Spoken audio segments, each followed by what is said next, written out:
अस्सलाम वालेकुम, क्या हाल चाल है आपके। उम्मीद करता हूँ सब खैर खैरियत होगी। यार दोस्त आया कराची से एंड आज रात में उसकी शायद वापसी है और मैंने कहा चलो आज रात में डिनर पे मिलते हैं, तो कहीं लेके जाऊंगा उसको। और वो भाई साहब कह रहे हैं कि मुझे तो अल्बेक खाना है। यार ये क्या क्राइटेरिया अल्बेक का, मतलब समझ से बाहर है। जो आता है उसको सिर्फ अल्बेक खाना होता है। चलो अल्बेक लेके चलते हैं, मिलवाता हूँ आपको। बहुत सारी बातें भी करेंगे क्योंकि वो जो दोस्त है वो काफ़ी पुराना है और किस हवाले से है वो भी बताऊंगा मैं आपको। अच्छा जी, दोस्त साहब हमारे ठहरे हुए हैं नोवोटेल में और ये कुछ एंट्रेंस है ऐसी। अभी आएंगे तो फिर हम आपको मिलवाएंगे। नाइस यार, अच्छा खूबसूरत सा बना हुआ है। ये देखो भाई, ये देखो ये देखो ये देखो। I love this. यस, ये है रिसेप्शन, ये है पूरी लॉबी और हम कर रहे हैं वेट। इनकी पार्किंग कहाँ है वैसे? यार ये एक आदमी आया है उम्रे पे और इनको खाना है ये। हम किसी अच्छे रेस्टोरेंट लेके जाना चाह रहे थे, उन्होंने कहा हमें अल्बेक खाना है। इसके बगैर उम्रा कबूल नहीं है। अब बहुत जल्दी फतवा आने वाला है। फिर से अस्सलाम वालेकुम। कैसे हैं आप? अल्लाह का बहुत बहुत शुक्र है। इनके अंदर एक डंडा है और इस डंडे के अंदर भी एक झंडा है। चलो भाई ज़रा ऑर्डर करें। जद्दा के किसी कोने में भी चले जाएं, लेकिन अल्बेक में आपको ऐसा ही रश मिलेगा। कुछ खाएंगे और आप? नहीं सर, आपकी मेहरबानी। आज ये खाना खिला रहे हैं हमें ये 10 हाँ चलो भाई, थैंक यू।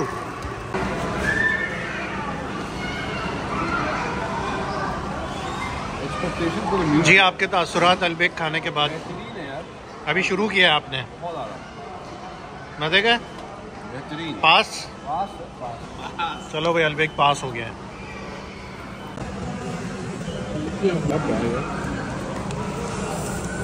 बहुत हॉट है भाई।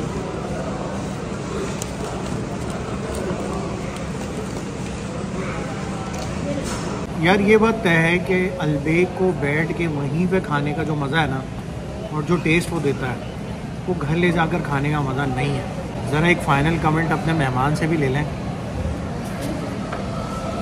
क्या तासुरात हैं आपके अल्बेक के बारे में? बेहतरीन। I think every single penny. नहीं यार वाकई बेहतरीन। ये जो इसकी सॉस थी, हाँ गार्लिक सॉस और उसके अंदर जो चिली सॉस थी चिकन के अंदर, वेरी गुड। चलो भाई अल्बेक तो पास हो गया। अब बारी है चाय की।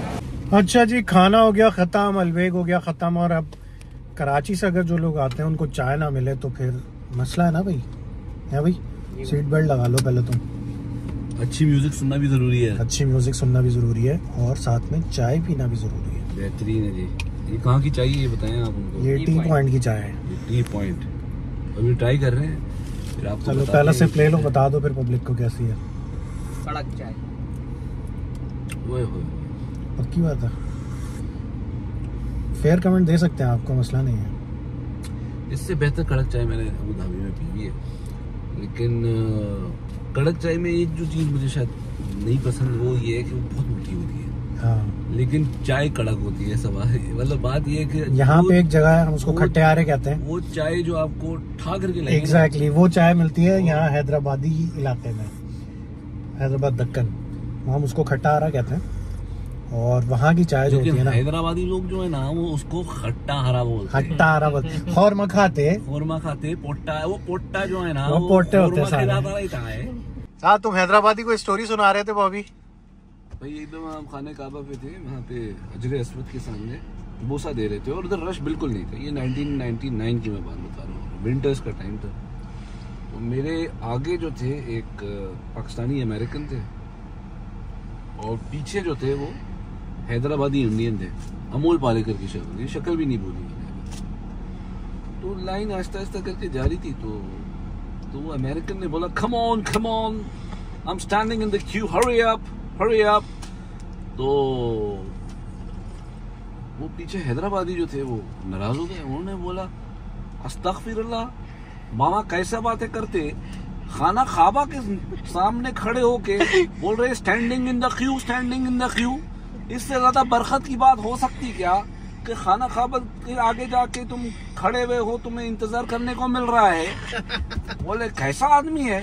तो वो बेचारे जो पाकिस्तानी अमेरिकन थे वो एम्बैरेस हो गए। लेकिन भैया खाना खाबा के आगे खड़े हुए स्टैंडिंग इन द क्यू कर रहे, तो ये कभी नहीं भूले हम। अच्छा यार, मैं आप लोगों को एक बात बता दूं, फेसबुक पे एक ग्रुप है Boys in Green, and this man is a co founder of Boys in Green. Sir, आपके जहन में कीड़ा कैसे काटा ये कि ये ग्रुप बनाना चाहिए, क्या है, कुछ बताना चाहेंगे आप? By the way, I am the admin of this group के एडमिन है। देखिए, कीड़ा जगा था 2011 में। 2009 में हम T20 का वर्ल्ड कप जीत रहे, और 2010 में भी T20 का वर्ल्ड कप हुआ था, जो कि हम हार गए थे सेमीफाइनल में। तो उसमें मैं और मेरे एक दोस्त है उमैर काजी, जो कि एक एडमिन है। तो उस जमाने हम करते ये थे कि हम अपनी स्टेटस अपडेट कर रहे होते थे। तो बॉल बाय बॉल कमेंट्री हो रही होती थी, अरे ये हो गया। अब कैप्टनसी, अच्छा मजे की बात ये थी कि हमारी हिस्ट्री थोड़ी बहुत ऐसी है कि मैं अपने स्कूल का कैप्टन होता था अबू धाबी में, और वो अपने स्कूल के कैप्टन होते थे। तो हमारी टीम की राइवलरी थी, और उमैर की टीम हमेशा जीतती थी। मैं एक ही दफ़ा जीता उनसे अंडर हिज कैप्टन, मतलब मेरी जो टीम थी वो अंडर माई कैप्टनसी एक ही दफ़ा जीती, और वो कुछ 4-5 मैचेस मेरे अगेंस्ट जीते। तो बट जाहिर बात है, क्रिकेटिंग ब्रेन दोनों का था, खेलते भी आए थे, कैप्टन भी थे स्कूल लेवल पे। तो हम अपने स्टेटस अपडेट कर रहे होते थे हर बॉल्स को। हर एक दिन उसके साथ ये हुआ कि उसका जो फेसबुक अकाउंट था वो लॉक हो गया फॉर सम रीजन। तो वो बेचारा वो कमेंट नहीं कर पा रहा था। तो उसने बोला कि मेरे साथ ये प्रॉब्लम आ रही है और ये वो। तो फिर मैंने जब 2011 का वर्ल्ड कप हो रहा था, वो 50 ओवर का वर्ल्ड कप था, ODI वर्ल्ड कप। तो मैंने बोला यार ये तो प्रॉब्लम फिर से आ सकती है। तो दिस हैपेंड समटाइम इन 2010-2009, मुझे याद नहीं, लेकिन मैंने तो T20 वर्ल्ड कप, उसमें ये मसला आया था। तो फिर मैंने क्या किया कि मैंने ये ग्रुप बनाया, और उमैर को मैंने बोला कि हम सारे अपने जितने भी लोग हैं जो हमारी पोस्ट पे कमेंट करते रहते हैं, उन सबको ऐड कर देते हैं। तो उसने अपनी लम्स के बहुत सारे लोगों को ऐड किया, उन्होंने मजीद लोगों को ऐड किया, मैंने अपने कुछ दोस्तों को ऐड किया, और अबू धाबी के ग्रुप के पाकिस्तान के लोगों को, जितने भी मैं लोगों को जानता था उनको ऐड किया। तो मेरे ख्याल से हमने कोई 2-3 दिन में कोई 2,500-3 हज़ार बंदा ऐड कर दिया उसमें। और interestingly during the world cup only वो ग्रुप जो है वो उसका साइज ग्रू मेनी फोल्ड्स, मतलब इतने प्रॉब्ली 10,000 पे जाके क्लोज हुआ था ड्यूरिंग द वर्ल्ड कप। और उसमें यही होता था कि एक पोस्ट लगी और उसमें ठक ठक ठक ठक ठक कमेंट करना शुरू, और बहस चल रही है, तो ये होगी, तो वो लोगों को चस्का लग गया उसका। तो वो चीज़ हिट हो गई, और हम प्रोबेबली भी one of the first cricket based group from Pakistan. तो वो हिट हो गया। फिर मीडिया पर्सनालिटीज कुछ थे वो भी उस ग्रुप पे आ गए, फिर क्रिकेट के जर्नलिस्ट जो थे वो आ गए, और उन्हें हमें अप्रोच करना शुरू कर दिया कि यार आप हमारा कंटेंट भी चलाएं, ये करें वो करें। तो फिर this is how it happened. Now we have around 20,000 members, because अब हमने क्लोज ग्रुप रखा हुआ है, तो पता है कितनी रिस्ट्रिक्शन है। लेकिन हमारी एक एडमिन की, उन्होंने जितने मेंबर्स थे उतनी डिलीट और ब्लॉक भी किए थे वजह से। मेरा एक सवाल है यार इसमें, मतलब मैं चाह रहा था कि तुम्हारे पास टाइम नहीं है, वरना हम एक पूरी इस पे जो है एक पॉडकास्ट रिकॉर्ड कर सकते थे, एक क्रिकेट पे और अपने ग्रुप पे। लेकिन ये सवाल जरूर है यार, हम इसको कमर्शलाइज कर सकते थे, क्यों नहीं किया हमने? यार देखो, अच्छा ये बहुत अच्छा सवाल है। एक बीच में साहब भी आए थे जिन्होंने चाहा इसको कमर्शलाइज किया जाए। तो 2011 से लेके 2015 तक हमारी काफी लोग आए, काफी एडमिन्स आए और गए भी। तो एक साहब उस्मान शेख नाम से थे, वो आए थे, कमर्शलाइज करना चाहते थे, उनका आइडिया मुझे बहुत पसंद आया। लेकिन साथ में बहुत सारे एडमिन्स थे, तो वो बात बन नहीं पाई। फिर होता ये था कि मैं खुद एक ऐसी जॉब में हूँ जहाँ पे मैं इस ग्रुप को इतना टाइम नहीं दे पाता। तो जाहिर बात है, बीइंग अ फाउंडर मेंबर, या उमैर काजी का भी यही इशू था, या फरूक जिलानी भी one of the founder members थे। तो हम तीनों का ये था कि हम थोड़ा अपना काम में बिजी रहते हैं, तो उसको कमर्शलाइज करने जाते और उसमें एक्टिवली रहते, और लायन शेयर हमारे पास होता, तो हमारी दोस्ती यारियाँ खराब हो जाती। और हम सारे बड़े अच्छे करीबी दोस्त बन गए इसी ग्रुप के थ्रू। और मैं तो बल्कि जितने भी लोग हैं यहाँ पे, उनका बचपन का दोस्त भी हूँ, जो एडमिन हैं बहुत ज़्यादा से ज़्यादा जो लोग हैं, जैसे सईद जफर हो गए, भाई फरहत राबिया थी, इनको बचपन से जानता था, पर्सनल टर्म्स में मेरे से बहुत पुराने। तो जहाँ भी कमर्शलिज्म आ जाता है वहाँ पे ये रिलेशनशिप भी ख़राब हो सकती है। तो वो रिलेशनशिप बहुत ज़्यादा डियर थी, तो उसको कमर्शलाइज करना मैंने मुनासिब नहीं समझा। और जहाँ पैसा आता है अनफॉर्चुनेटली वहाँ पे रिश्ते खराब हो, भाई बहन को काटने शुरू हो जाते हैं एक दूसरे को। तो हम तो इस व्लॉग में क्रिकेट की बातें आ रही हैं, तो हम ग्रुप पे डाल सकते हैं। यार मैं भी उस ग्रुप में शामिल हुआ था, तकरीबन उस वक्त उस ग्रुप में 250-300 मेंबर्स थे जब मुझे एक बंदे ने ऐड किया था। जरा बंदे सामने आओ। इस बंदे ने मुझे ऐड किया था और थैंक यू सो मच यार। वो ग्रुप जो है ना, मतलब पहला ऐसा फेसबुक का ग्रुप था जिसमें मैं इतना एक्टिव रहता था। एंड यार it was a huge success man on that particular time 2011 के वर्ल्ड कप में। हम सबको बड़ी इस पे फख्र है कि ऐसा ग्रुप बना। नहीं 2011 के हर वर्ल्ड कप में एक्टिव रहता है। अब वो उस ग्रुप को भी 12 साल हो गए हैं देखा जाए। 2011 के इंडिया में वर्ल्ड कप हो रहा था, 2023 में बढ़ जा रहा है। एग्जैक्टली। तो मजे की बात है कि 2015 में वर्ल्ड कप से एक दिन पहले एक और ग्रुप बन गया, स्प्लिंटर ग्रुप बन गया उसका, जिसका नाम था कॉर्नर टाइगर्स। अब उधर क्या इशू हुआ, वो यही हुआ जो मेरे एक और बचपन के दोस्त है सलमान शेख साहब, उनको था कि वो ज़्यादा एक्टिव रहते हैं, मैं ज़्यादा एक्टिव नहीं रहते। तो उन्होंने उसके ऊपर उन्होंने कुछ अपने साथी यार बनाए हुए थे, 2-3 और एडमिन्स थे। उनको ये कंप्लेन रहती थी कि ये लोग किस बात के एडमिन हैं और ये वो हैं। तो उन्होंने बोला कि भाई हम तो इस चीज़ से खुश नहीं है कि ये कुछ करते नहीं है, ये नहीं करते हैं। तो हम लोग लिमिटेड काम करते थे, जाहिर बात है जो अपने हिसाब से कर सकते हैं। सलमान के पास टाइम था, दूसरे 2-3 और लोग जो उनके साथ थे उनके पास टाइम था। जब ग्रुप बना 193 मेंबर्स मैंने ऐड किया उसमें। नहीं यार वाकई? यस, उसमें से एक मैं था जी। माशाल्लाह। सही। तो वो फिर हुआ यही कि वो 2015 में लोगों ने बोला कि भाई हमारी मेंबर होती है अलमास। तो वो और एक और लड़का था तैयब मोहम्मद जो के बीच में था। तो हमने उनको बोला कि यार इनको वापस ऐड कर लिया। तो इन लोगों ने बोला नहीं हम इनको नहीं ऐड करने देंगे। अच्छा ये कुछ कराची लाहौर और उस तरीके का भी इशू था। तो अपेरेंटली मैंने इनको बोला कि नहीं है मैं फाउंडर हूँ उस ग्रुप का, और मेरे ख्याल से मैंने बड़ा डेमोक्रेटिकली इस प्रोसेस को रन किया था। तुम्हें याद भी होगा कि मैंने हर बंदे से पूछा भी था जो एडमिन था कि आपको कोई मसला है कि मैं इनको ऐड बैक करूँ। और अलमास से एक और खातून थी, उनको मसला था जो लाहौर से थी। तो मुझे नहीं पता कि क्या मसले मसाइल थे। अलमास ने माई क्रिकेट लॉन्च ज्वाइन कर लिया था, एडमिन वहाँ पे थी। तो इन लोगों को मसला था कि इसको वापस ना ऐड करें। लेकिन यार जितने भी रेबल ग्रुप्स वगैरह बने भी मुंह के बल गिरे। एग्जैक्टली मैं यही कहने वाला था कि हुआ क्या उनके साथ अल्टीमेटली। कॉर्नर टाइगर्स और वो तो खत्म भी हो गया था मेरे ख्याल से। तो मुझे लोगों ने बोला कि यार वहाँ पे मुझे मजा आ रहा है, वहाँ पे ये है वो है। मैंने बोला ठीक है करें, कोई मसला नहीं। पता है मैं चक्कर में था कि मैं या तो कराची जाऊँ या फिर तुम इधर आओ, तो एक पूरी पॉडकास्ट करेंगे इस पे। एक तो अपने ग्रुप के लिए सबसे बड़ी बात, और दूसरा क्रिकेट पे बात करेंगे। टाइम आप करें यार, कोई मसला नहीं। तो फिर ये जो है वो एक अलग पूरा व्लॉग रिकॉर्ड करना पड़ेगा इसके लिए हमें। लेकिन ये कि बड़ा दोस्त अच्छी याद उन्होंने दिला दी मुझे वापस, मेरे दिमाग में वो बातें याद आ रही थी। वो आज भी मेरी उन लोगों से दोस्ती है, जो लोग जिन्होंने कॉर्नर टाइगर्स बनाया वो मेरे बहुत अजीज हैं, दोस्त भी हैं। तो उन्होंने they wanted to part ways. तो मैंने बोला ठीक है आप करिए, कोई मसला नहीं। कोई उसमें बदमज़गी नहीं हुई, कुछ भी नहीं हुई। मतलब लड़ाई करने का कोई तुक नहीं बनता था।